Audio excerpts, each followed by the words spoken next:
नागपूरमध्ये झालेल्या राड्याचा परिणाम इथे चालू असलेल्या विकास कामांवरती झालाय। काल झालेल्या राड्यामध्ये उड्डाणपुलाचं काम सुरू असलेल्या ठिकाणचे 2 क्रेन आणि जेसीबी जाळून टाकण्यात आले आणि यानंतर कंत्राटदाराने दक्षता म्हणून सुरक्षेसाठी आपलं सर्व साहित्य आणि मोठ्या मशिनरीज या ठिकाणावरून उचलल्यात। इथला आढावा घेतलाय आमच्या प्रतिनिधींनी।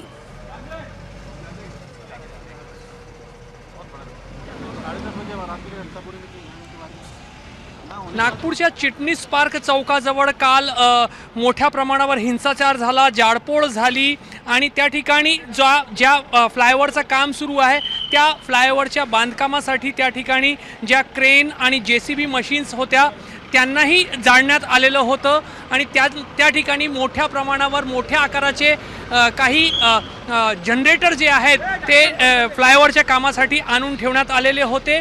मात्र आता पुढची दक्षता लक्षात घेऊन आणि सुरक्षिततेच्या अनुषंगाने ते जनरेटर जे आहेत ते तिथून हलवण्यात येत आहे।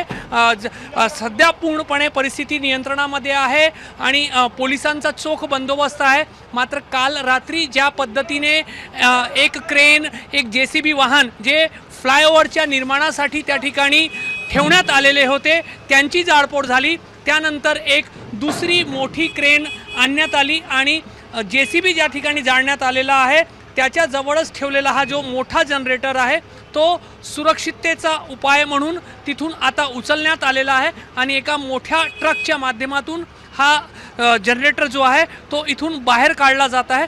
त्या जरी परिस्थिती नियंत्रणामध्ये असली तरी पुढे पुन्हा हिंसा उद्भवू नये आणि त्यामुळे नुकसान जो आहे तो आणखी वाढू नये, त्यामुळे कदाचित दक्षता म्हणून हा जो मोठ्या आकाराचा जनरेटर आहे तो या ठिकाणावरून हलवला जात आहे। कॅमेरामॅन अतुल हिरडेसह रजत वशिष्ठ, एबीपी माझा, नागपूर। एबीपी माझा, उघडा डोळे बघा नीट।